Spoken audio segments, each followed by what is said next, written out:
Hello everyone, this is Janna Gujjar, Assistant Professor at IT/ICT Department of LG Institute of Engineering and Technology. Welcome to the fifth lecture of Unit 5.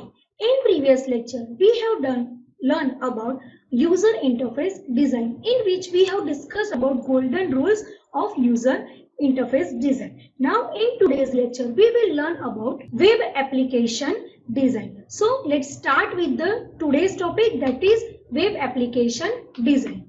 So in web engineering, the web design can be two types. Okay, it can be generic or it can be specific. So generic viewpoint is various design model get developed as an outcome of design phase. Okay, so if you have done with some designing, then the outcome of that particular design phase is your generic point of view. Okay, so user requirement can be translated into the executable code form. Okay, so once user will give you some requirement, then user requirements are translated. Okay, so transformed to the executable code form. And specific viewpoint means web design must address key attributes of the web application. Okay, so in such a way that the web engineer can build the complete web application and can test it. Okay, so here in generic point of view, it will develop a user requirement iteratively, but in specific viewpoint, a software engineer can build the complete web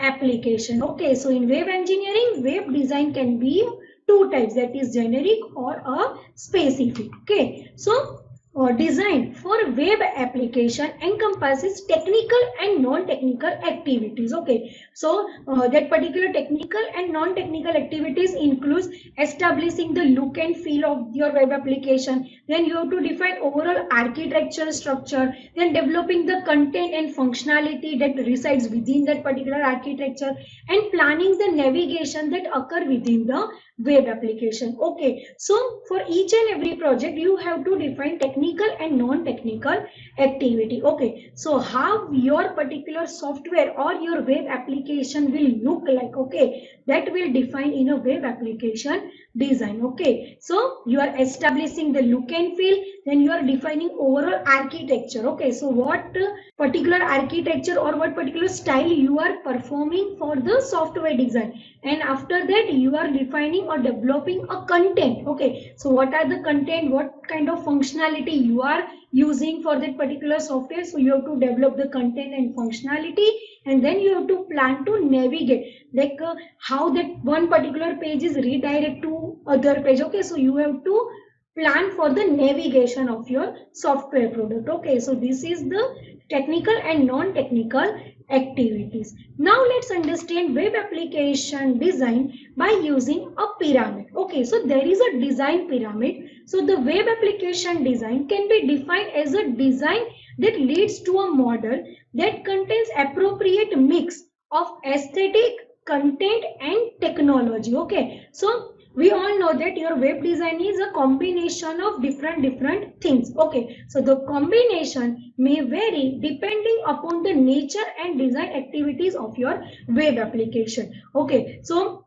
if you are developing any software for e-commerce website, okay, so or if you are developing any e-commerce website, or if you are developing any search engine, okay, so both the activities are different things. Okay, so for each and every things you have to define what are the content that you are using for search engine and what are the content and functionality that you are using for the e-commerce website. So the objective of web application interface are to establish a consistent window into content and functionality provided by the interface. Then you have to guide the user through a series of interaction with a web application. Okay, so how one particular module is connected with other module. Okay, so this is the one objective. Then another objective is like you have to organize the navigation option and content available to the user. Okay, so this is the objective for the web application. You can see in figure there is a pyramid structure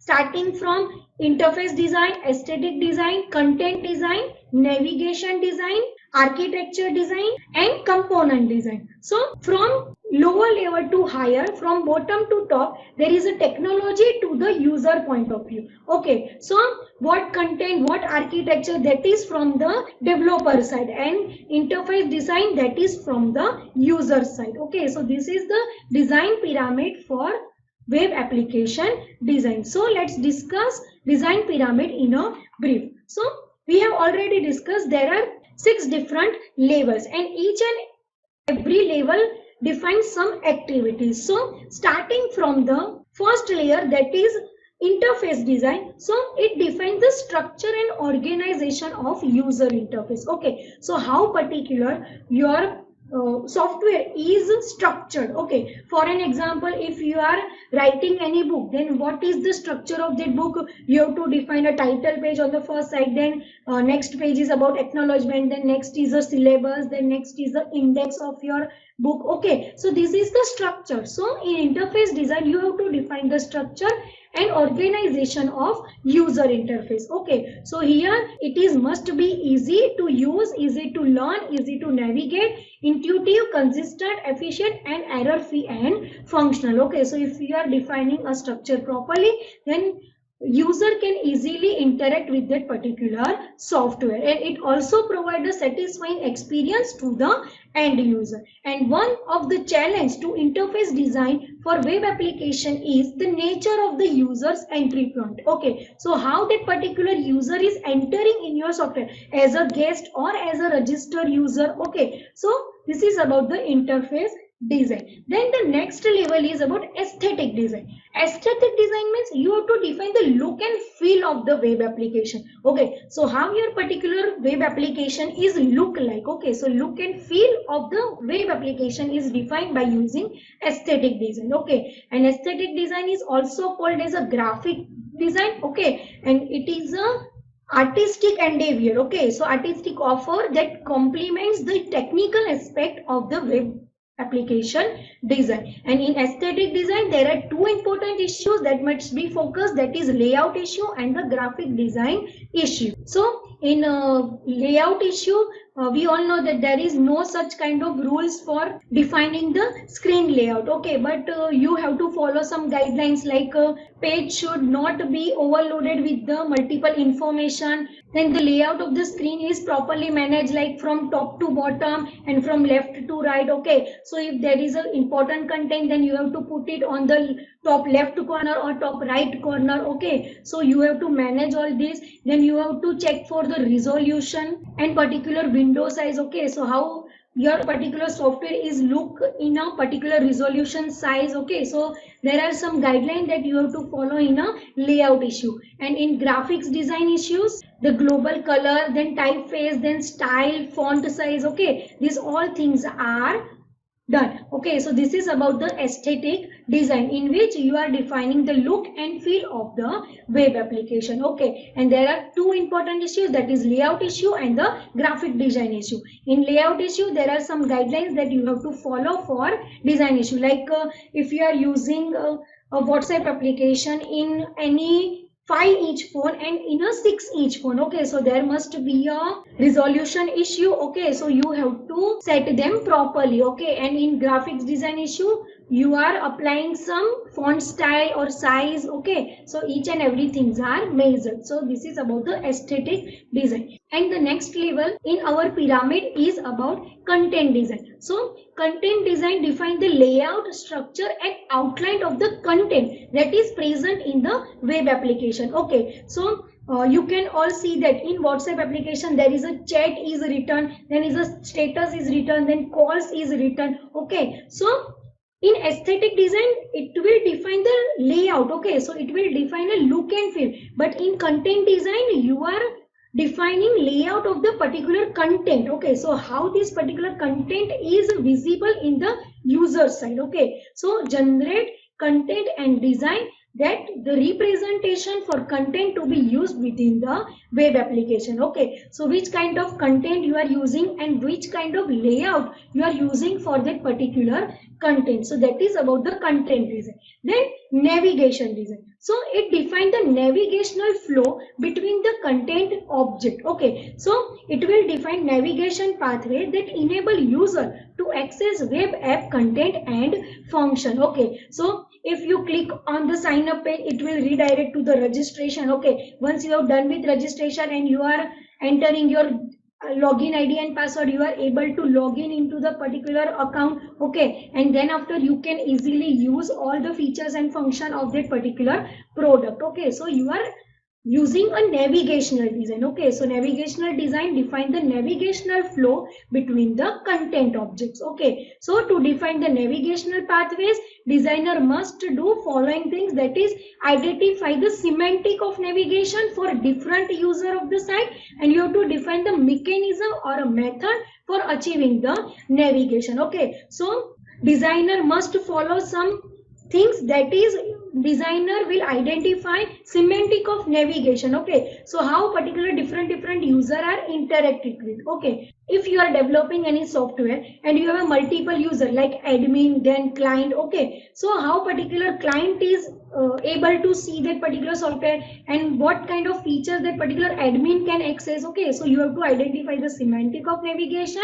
for different user, and also as a designer you have to define the mechanism or method for achieving the navigation. Okay, so which particular mechanism or method you are using for navigation purpose. So this is about the navigation design. And the next level is architecture design. Okay, so architecture design define the hypermedia structure of the web application. Okay, so it is tied to the goal established for a web application, the content to be presented, the user who will visit, and the navigate that has been established. Okay, in the most cases architecture design is conducted in a parallel way. Okay, so like you are using aesthetic design, you are using component design or content design. Okay, so in parallel way architecture design is conducting. Okay, so architecture design focuses on two types of design architecture. That first is the content architecture and second is a web application architecture.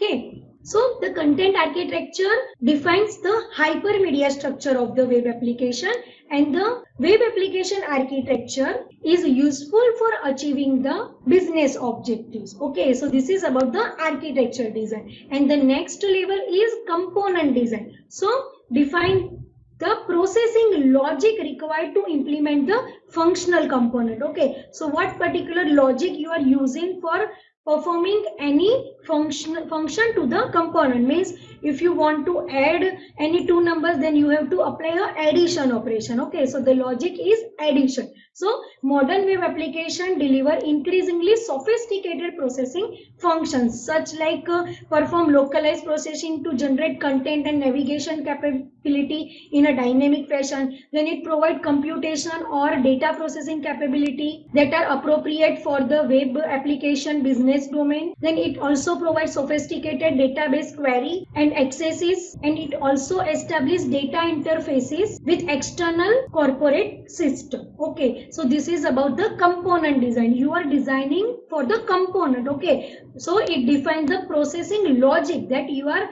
requiring for the implementation of functional component. So this is all about the design pyramid. In design pyramid we have discussed about 6 different activities, that is interface design, aesthetic design, content design, navigational design, architect design, and a component design. So that's all for the today's lecture. Here we have completed unit 5 of our syllabus.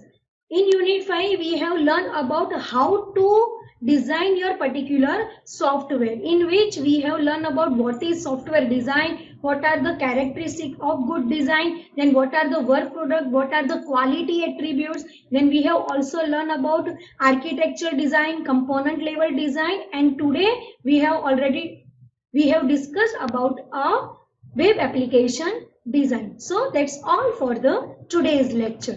Thank you.